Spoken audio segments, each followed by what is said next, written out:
Tin talk हमारी बात।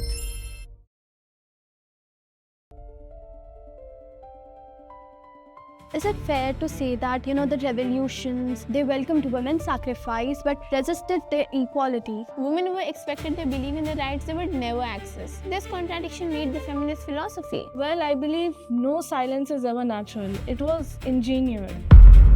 Only partially. Women getting jobs did not empower them entirely. This is where things explode socially, Women had to work 12 to 14 hours work shifts, which restricted their financial independence. and then they romanticized it. Media viewed feminism as hysterical until it became profitable to them. Yeah, indeed, there were a lot of various strategies implemented. Unity didn't last longer. So, women were not treated as citizens, they were treated as content.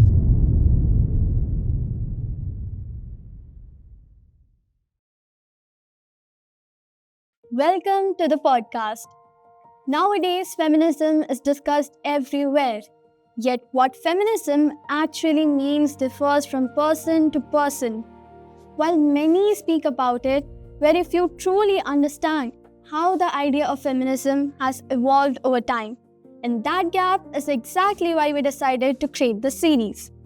A group of 5 of us came together to research, reflect, and present the historical foundations of feminism. Through this series, we aim to explore the real concept behind feminism and how it has been challenged, shaped, and interpreted across history. My name is Khaja Begum. I'm from grade 10, and I'm here with my 4 friends, Madhiya Unissa of grade 10, Thank you. Zeba Afreen of grade 10, Thank you. Shiza Inam of grade 9, thank you, and Samia Shaheen of grade 9, thank you. So let's begin this journey by deep diving into the first wave of feminism.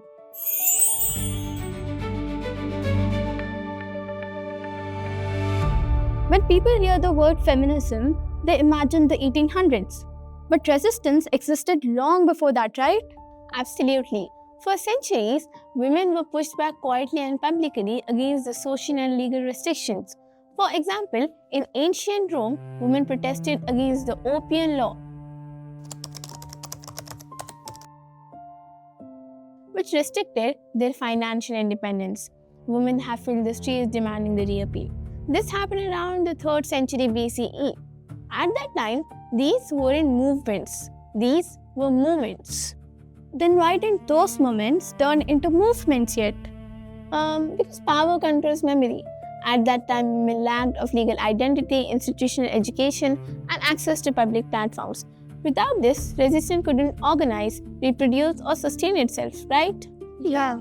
So would it be fair to say that resistance without structure is designed to disappear from history? Well, I think not necessarily, because it often serves as a foundation. The foundation that sparked some movement. Yeah. Would you say feminism was delayed or suppressed? I think suppressed. Laws and the system did not just ignore women, they actually worked against them. They made it difficult for women to come together and fight for their rights. For example, there were marriage laws and laws related to money. All of these were made to keep women under men's control. So there was neither resistance nor any obstacle. It was all intentional just to keep women in check. You can't build a movement with survival itself depends on obedience, can you? No. Was this silence natural or was it enforced? Well, I believe no silence is ever natural. It was engineered. The Renaissance period, it is usually talked about this huge rebirth of arts and ideas. And what's interesting is how it quietly opened space for women to speak back. The Renaissance changed something fundamentally. And this is where we see the names enter the record. Oh yes, the Renaissance period produced the first feminist thinkers. Christine de Pizan, 14th century in France, was one of the feminist thinkers. She wrote a lot of books, and her writings openly challenged the misogynistic literature. One of her books, City of the Ladies, she states that women were not naturally inferior, but the society made them look inferior. And this single argument of hers undermined centuries of religious and philosophical justification. And then there was Jane Anger, a very great personality. She published the first English feminist pamphlet in 1589, defending women against male slander. That's great. And another woman who did not stay silent was Laura Sarita from Italy. During the 1400s, she worked as a neo-humanist and a feminist, and she criticized men openly for denying women's education and autonomy while mocking their ignorance. Another feminist voice was Mary Astor. She fought for women-only institutions for the learning radicals in 1690s. That's impressive. It's great to hear from you all about these figures.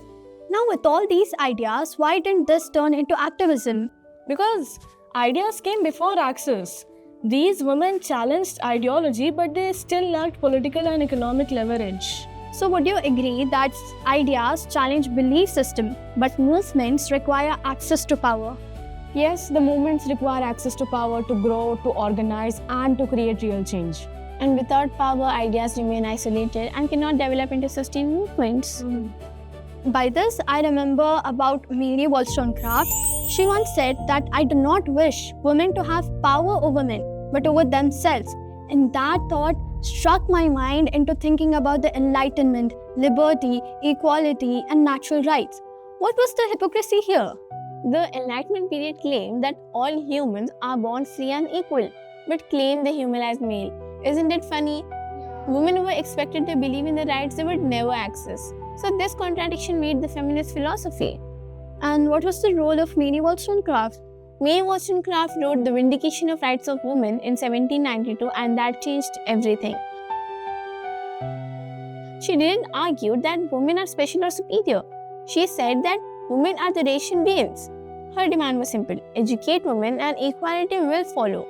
So this has forced the feminist thinkers to confront their own logic. Yes, with this mindset, feminism moved beyond personal belief. I remember something similar happened in France too. Yes, and in France, Olympe de Gouges was one of the feminist thinkers. She wrote the Declaration of Rights for Women and Female Citizens in 1791. She also believed women were politically equal. She directly challenged the French Revolution, and sadly, she paid for it with her life. That's so sad to hear.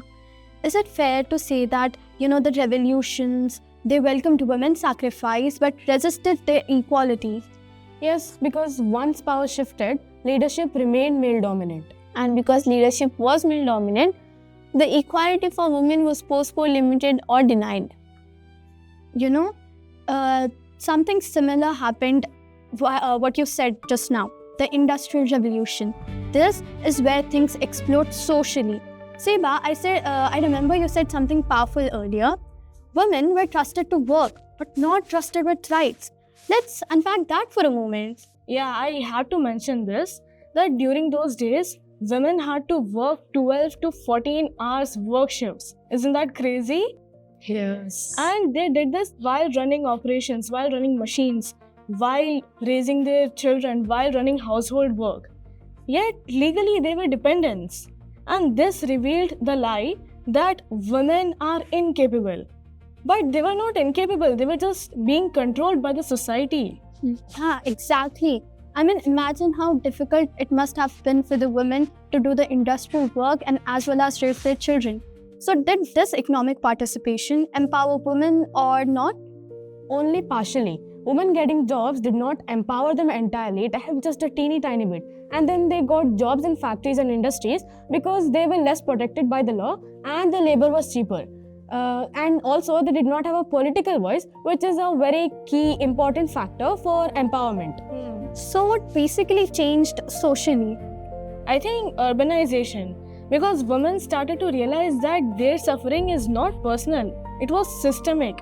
And that realization always gives birth to movements. Yeah, during mid-19th century, the women's first assembly movement came with a major turning point with Seneca Falls Convention 1848. Why does this movement matter? Well, this movement mattered because this was the first time women had publicly declared political equality. Elizabeth Cady Stanton, one of the feminist thinkers, drafted a declaration of sentiments which stated that all men and women are created equal and no gender is superior than the other gender. And this was considered a direct challenge towards the state. Okay. Can you name some more figures who were involved? There were many like Lucretia Mott, Mary Ann McClintock, Jane Hunt, Martha Wright, Susan B. Anthony. They have transformed their cause into a national campaign. So, with all these challenges and all these movements, there were still some cracks. Yeah, that's right. Because, black women and immigrant working class women were often sidelined during these movements. And Sojourner's Truth, Ain't I a Woman, revealed this hypocrisy brutally. So, you all agree that a movement that ignores differences will fracture from within. Yes, because ignoring differences excludes key voices. Exclusion creates distrust and dismemberment. And because of the internal divisions, it fractures the movement. Exactly. As women took on more work during Industrial Revolution, one question became impossible to ignore. If women were contributing to society, then why didn't they have a say in how it was run? And that leads us to the suffrage era, when vote became the central demand. But why was suffrage the main focus point?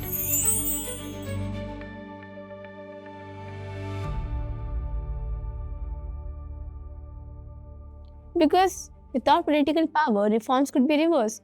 At that time, voting meant budget, lawmaking, and legitimacy. So, did they follow various strategies or did they stick to only one? There were many strategies applied in different places.